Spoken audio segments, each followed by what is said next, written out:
The Sequirrel, a delicate, squirrel-like species, wandered through the wreckage of their civilization, their eyes reflecting the endless desolation around them. Once, they had sung their stories to the stars, living harmoniously with their world. But now, their songs had fallen silent, replaced by the haunting whispers of the wind through shattered spires and crumbling temples. The Helios, a human relief vessel, descended cautiously onto the fractured plains of Lyris. Captain Megan Lanning stood at the viewing port, her eyes scanning the bleak landscape. This mission was a gamble, a desperate attempt to salvage something from the wreckage of the interstellar war that had ravaged the galaxy. She and her team had been chosen for their skills, and more importantly, their scars. Each of them carried the weight of loss, hoping that by helping the Sequirrel, they might find some redemption for themselves. As the shuttle touched down with a hiss of hydraulics, the team disembarked, their boots crunching on the brittle ground. The Sequirrel, who had been watching from a distance, shrank back, their slender bodies quivering with fear. They were small, barely reaching the waist of the humans, with fur that had dulled from vibrant hues to lifeless gray. Their large eyes, once bright with curiosity and hope, were now dull and empty. Dr. Elias Grant, the team xenobiologist, approached cautiously, his hands open and empty. He knelt to meet the gaze of an elderly Sequirrel who seemed to be a leader. "We're here to help," he said softly, knowing the translator devices were struggling to make sense of the Sequirrel's melodic language. The elder tilted her head, her ears twitching, but there was no recognition in her gaze. Grant swallowed hard, feeling the weight of their skepticism. "We're wasting time," said Lieutenant Commander Jen Hall, her gaze flicking nervously to the horizon. "This place is a death trap. The air barely sustains them, and the soil is poisoned. We need to get them off-world." "Where, Jen?" Megan retorted, her voice sharper than intended. "No one wants them. The Council sees them as a lost cause, and most of our own people think this mission is a fool's errand." Before Jen could respond, a young Sequirrel darted forward, clutching a bundle of withered plants. His eyes, wide and pleading, were fixed on Megan. He pushed the bundle into her hands, his voice a desperate, lilting wail. The translator buzzed, struggling to keep up. "Healers save this." Megan looked at the plants, recognizing them from her briefings. Medicinal herbs vital to the Sequirrel's traditional healing practices, now dying along with everything else on this world. She nodded to Grant, who stepped forward with his scanner. "It's not just the soil," he said grimly after a moment. "There's some kind of pathogen. It's mutating, adapting to the conditions. If we don't find a way to stop it, everything here dies." A murmur of fear swept through the gathered Sequirrel as the translator relayed Grant's words. The elder Sequirrel's ears flattened against her head, her body trembling. Megan clenched her jaw, feeling the enormity of their task settle like a lead weight in her chest. "We'll find a way," she promised, more to herself than to them. She turned to her team, set up the med station, and start distributing supplies. "We'll need samples from every part of the ecosystem that's left. If there's a solution, we'll find it." As the team sprang into action, setting up equipment and trying to coax the Sequirrel into accepting their help, Megan watched the horizon, the setting sun casting long shadows over the broken world. They were racing against time, against despair, and against their own doubts. The Sequirrel were more than victims of war. They were a test of humanity's capacity for compassion and resilience. But the deeper they delved into the Sequirrel's plight, the more Megan felt the thin thread of hope slipping from her grasp. This wasn't just a mission to save an alien race. It was a mission to save themselves, to prove that they hadn't lost everything to the darkness of war. The day faded into twilight, and Megan stood among the ruins, listening to the faint, mournful hum of the Sequirrel's voices. There was no peace in this place, only echoes of what once was. Yet, beneath the sorrow, she sensed something else, a determination, fragile but unyielding. She turned to her team, her voice steady. "Tomorrow, we start again." The sun rose over the wasteland of Lyris, casting a pale light on the human encampment.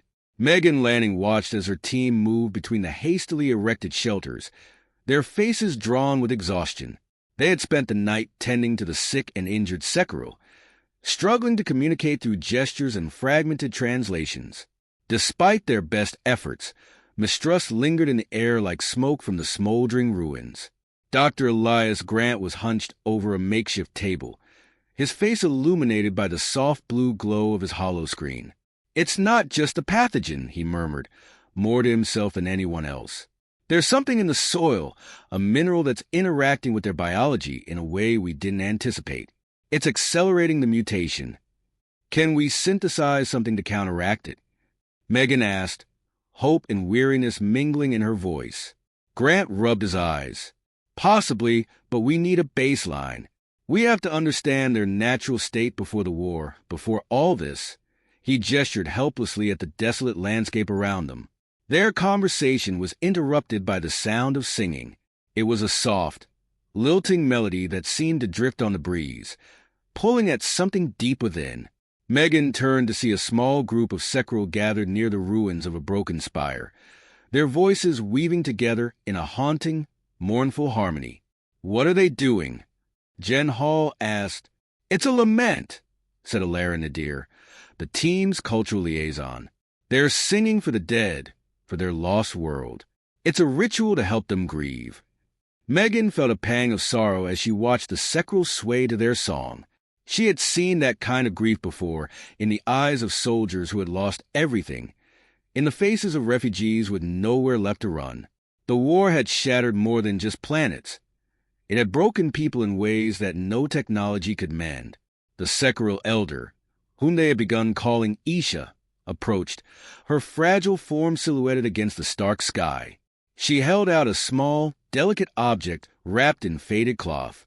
When she unfurled it, Megan saw that it was a carved stone, etched with intricate patterns and symbols.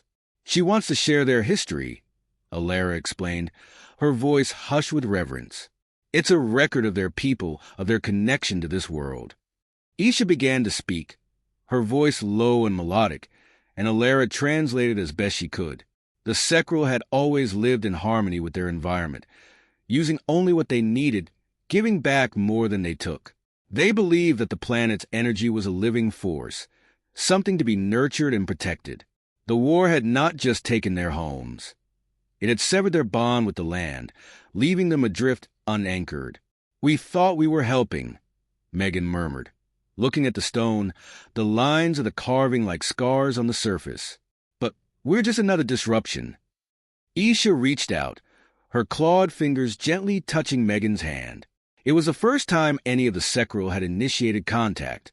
Megan felt a jolt of something, recognition, understanding. They were both survivors, both trying to piece together what had been broken.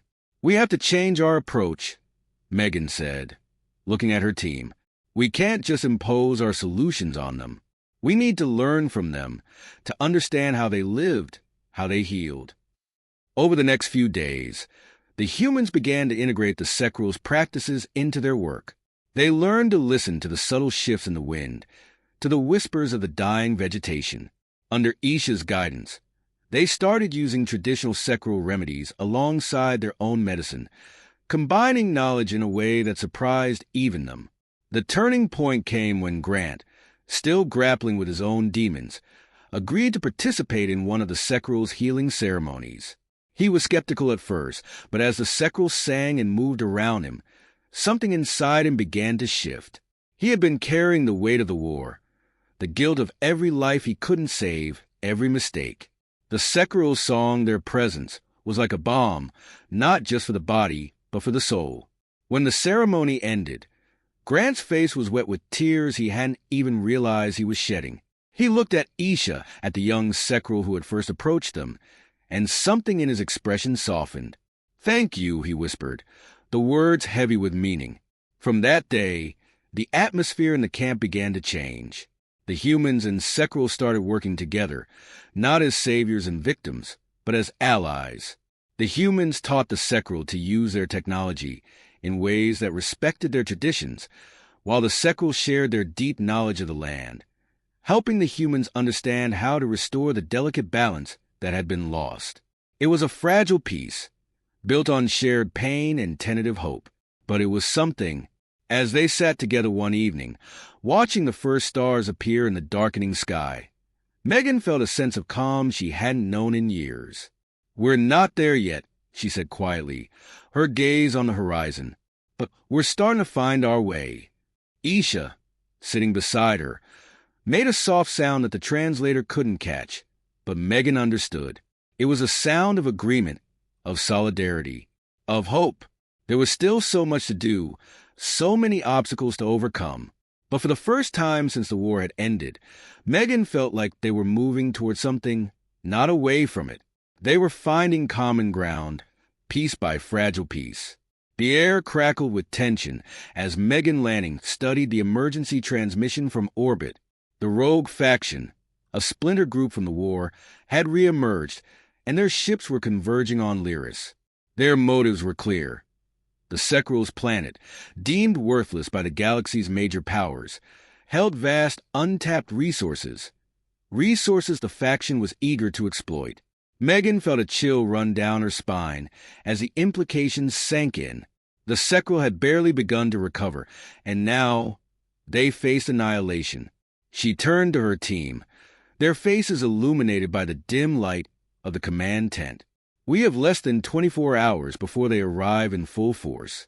We need to fortify the settlements and get the Sekrul to safety." Lieutenant Commander Jen Hall nodded, her jaw set.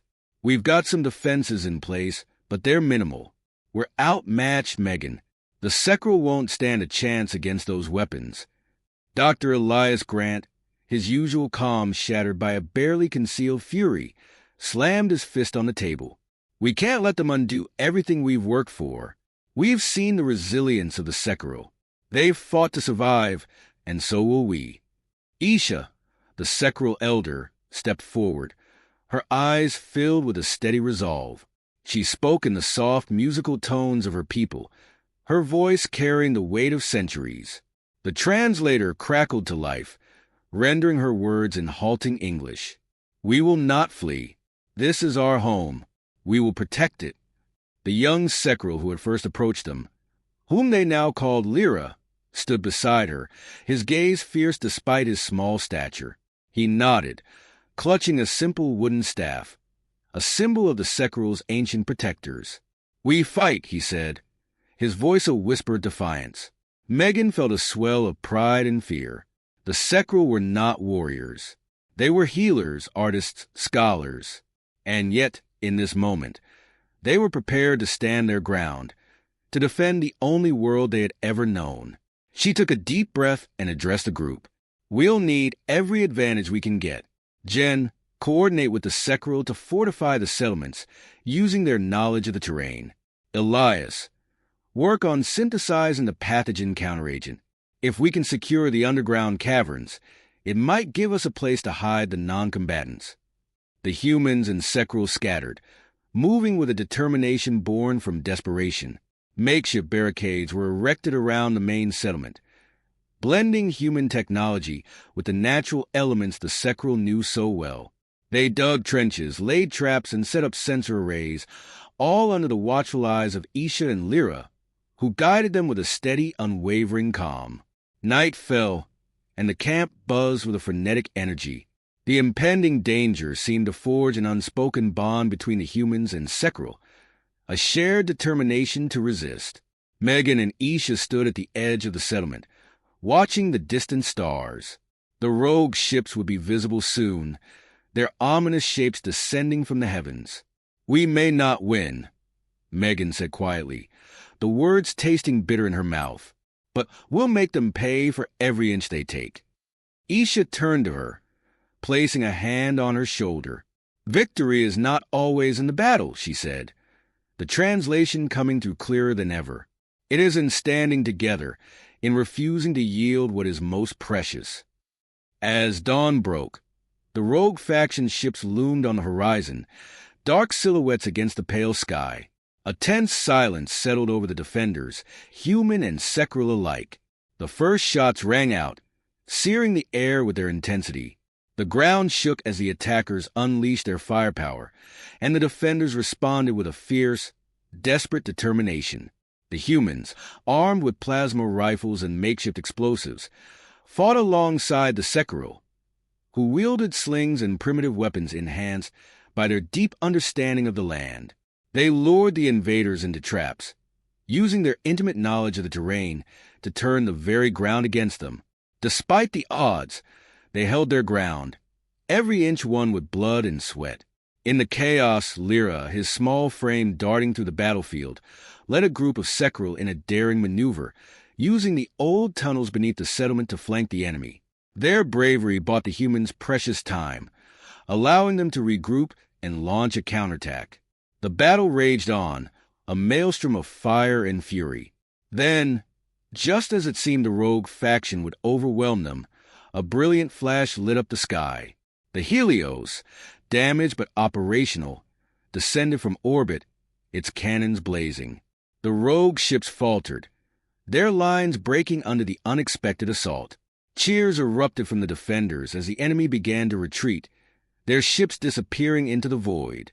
The battlefield fell silent, the acrid scent of smoke hanging in the air.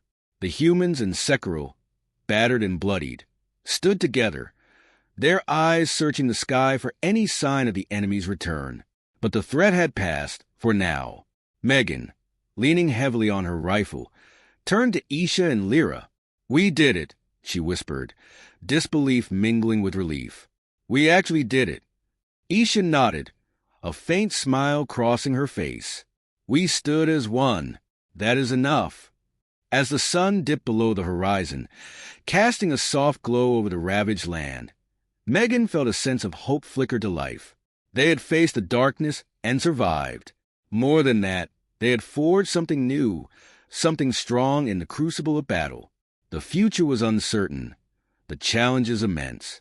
But here, on this broken world, they had found something worth fighting for together.